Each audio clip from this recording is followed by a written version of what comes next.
要趁早，年輕人要懂得的101個財富哲理是一部面向青年讀者的理財啟蒙書。全書以101個財富哲理為線索，將夢想、心理、目標、行動、投資、風險、節儉、複利等要素編織成一張完整的財富成長圖譜。以下從結構、核心思想與方法論3個層面做整體梳理。1. 全書結構與脈絡。序章，作者先用致富的夢想破題，強調夢想是行動的發動機，也是財富之源。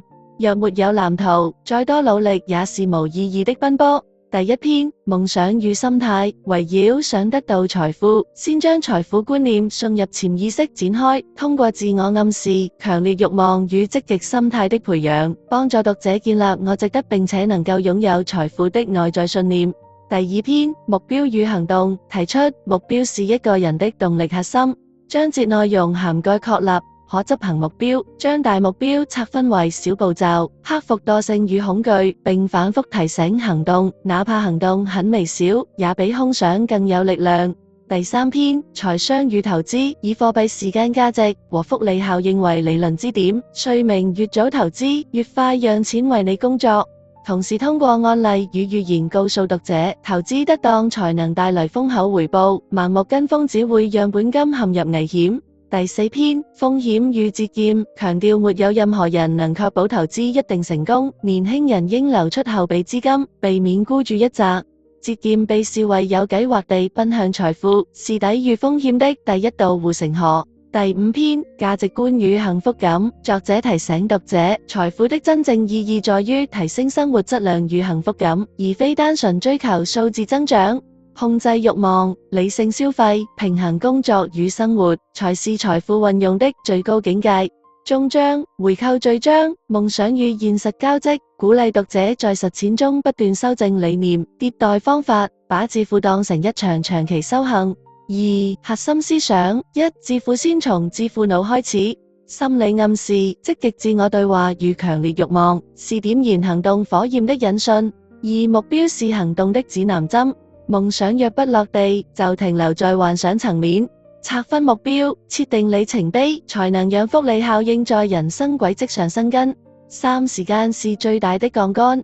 貨幣時間價值與複利告訴我們，今天的1元比未來的1元更珍貴，因為今天的1元可以產生利息，而未來的1元只能購買力遞減。把時間拉長，讓收益利滾利，指數曲線終將超越線性努力。4. 風險與節儉並重，留有安全邊際，才能在市場波動或意外降臨之際活下來。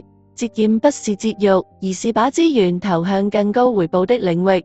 5. 致富的終極目的仍是幸福，賺得多，花得當，留得住，用得好，四者兼備，財富才能真正成為幸福的基石。3. 方法論與實踐建議。1. 建立每日財富微行動，例如記錄收入支出、預演次日計劃、睡前復盤。微行動疊加複利，可在數月內形成可觀習慣資產。2. 運用50-30-20法則，50%必要支出，30%靈活消費，20%投資儲蓄。把固定比例資金自動劃入投資賬戶，減少衝動消費對複利的侵蝕。3. 投資金字塔，保障層、意外與健康保險，避免家庭財富因突發事件斷裂。穩健層，債券、貨幣基金、指數基金，追求年化4%至8%收益。進取層，股票、REITs、可轉債等，比例不超過100至年齡。體驗層，教育、旅行、興趣，佔可支配收入10%以內。4. 風險對沖策略，分散投資地域、資產與行業，建立緊急儲備金，覆蓋6至12個月生活費，不用槓桿做高風險操作，除非已具備充足知識與經驗。5. 節儉的3重維度，事先規劃，列購物清單，避免隨性消費，事後復盤，每月審視非必要支出，尋找迭代空間。價值交換，用時間換金錢，用金錢換時間，找到個人邊際成本最低的資源。6. 慾望管理，作者提醒賺得多花得多是常見的財富陷阱，學會控制開銷，讓支出永遠少於收入，才能擁有真正的選擇自由。7. 終身學習，書中多次提到財商是決定財富上限的關鍵，建議把年收入的 10% 作為學習基金，用於課程、書籍與行業交流，持續提升財商。4. 個人反思與啟示。1. 夢想與行動的互補性，夢想提供方向，行動產生數據，數據反饋修正，再反哺夢想，形成正向循環。2. 複利思維的普適性，財富只是複利的一種形態，知識、人脈、健康同樣遵循利滾利規律，把複利理念遷移到其他領域，可構建更全面的個人成長模型。3. 風險意識的前置，很多年輕人把風險推給未來，卻忽視了當下儲蓄與保險的重要性。其實風險越早被管理，未來的不確定性就越少。4. 幸福感的邊界，當收入超過一定閾值後，幸福感的邊際效用遞減。學會在財富增長與內心滿足之間找到平衡，是成年人的必修課。結語：致富要趁早並非一本玄機的高深投資書，而是一份寫給年輕人的財富成長手冊。他把看似抽象的經濟學原理、心理學暗示與生活實踐編織成101條可操作的哲理，讓讀者在閱讀、思考與行動的循環中，逐步形成自己的財富體系。若能將書中的理念內化為日常習慣，堅持夢想、目標、行動、複利、風險、節儉的閉環，便能在時間的助推下，收穫屬於自己的財富與幸福。應用篇：要把致富要趁早真正落到生活與財務的每個細節，可按夢想、目標、行動、投資、風險、節儉、幸福7個環節構建個人財富閉環。1. 夢想，先為財富畫一幅心理藍圖。書中提醒，夢想是行動的發動機，也是財富之源。先問自己，10年後希望擁有怎樣的生活方式？把願景寫成一句可感知、可量化的宣言，例如40歲前實現財務自由，能半年在家工作，半年環遊世界。每天睡前朗讀一篇，用自我暗示把它刻進潛意識。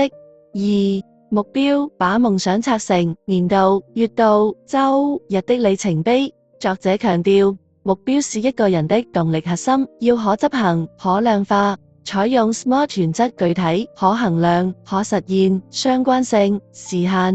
例如，年度累計可投資資產5萬元，月度儲蓄率 20%， 閱讀2本理財書，週記帳7天無遺留，運動5次保持精力。日早上7點復盤當天計劃，晚上10點復盤支出。3. 行動，讓微小習慣產生複利。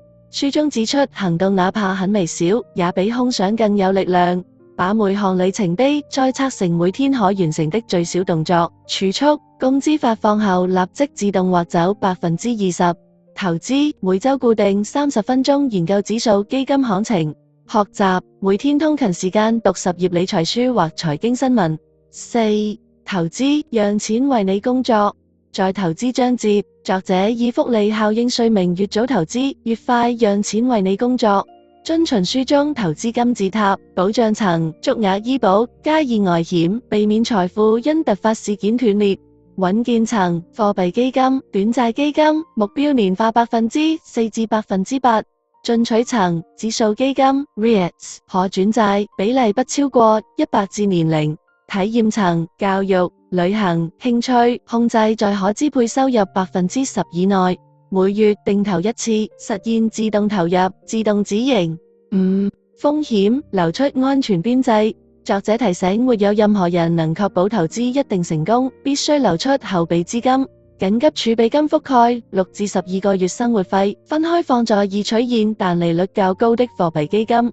不拿養老錢、教育金去博高收益，不用槓桿，除非已具備充足知識與經驗。6. 節儉，有計劃地奔向財富。書中把節儉定義為有計劃地奔向財富，運用50-30-20法則，必要 50%， 靈活 30%， 投資 20%。每週列購物清單，先寫要買再寫想買，到店隻買清單內物品，用先付費策略，為娛樂、社交設定月度預算，超支部分下1月扣。7. 幸福，最大化生活效用而非數字。作者提醒，財富只是手段，幸福才是目的。每季度做一次幸福感記帳，記錄一筆花錢帶來的快樂值。你會發現，與人相處、健康體驗往往比物質消費的快樂更持久。刻意為家人、健康、學習預留預算，讓支出與幸福直接掛鈎。落地工具清單記帳 App， 隨手記或 Moneywise， 每日錄入收支，自動轉帳，共知道帳後立即劃出20%進投資帳戶。每週檢查復盤投資組合，調整偏差少或等於10%。每月總結，對比50-30-20預算執行情況，優化下月計劃。季度評估，回顧 SMART， 目標進度，必要時調整節奏但不改方向。把這7個環節做成循環，夢想定方向，目標策動作，行動出數據，數據調心態，心態再返航夢想。如此往復，讓書中的101條哲理成為日常操作手冊，而非停留在紙面的格言。堅持1年，你會看到時間與複利的雙重力量在賬戶和生活品質上同步顯現。金句篇：要發財，先做發財夢。夢想是行動的發動機，也是財富之源。沒有藍圖，再多努力也是無意義的奔波。錢只是錢，一件平常的物。視財富如常物，才能不為金錢所役，而以平常心行平常事。夢想再好，不行動只是水中月，鏡中花。機會敲門聲很輕，要用心才能聽。Do you hear？等待與觀望永遠不會帶來結果。機會敲門的聲音很輕，你要用心才能聽。Do you hear？敏銳捕捉機會，需要長期準備，與主動出擊並行。什麼樣的目標決定什麼樣的生活。目標決定方向，方向影響資源分配，最終塑造生活方式。一夜致富只是不切實際的幻想，急功近利常使人誤入歧途，穩紮穩打才能積累真正實力。天下沒有免費的午餐，任何回報都伴隨成本與風險，保持敬畏心才能避免貪念驅使的盲動。拿到手的才是自己的，未實現的收益皆為空中樓閣，唯有落袋為安方能心安理得。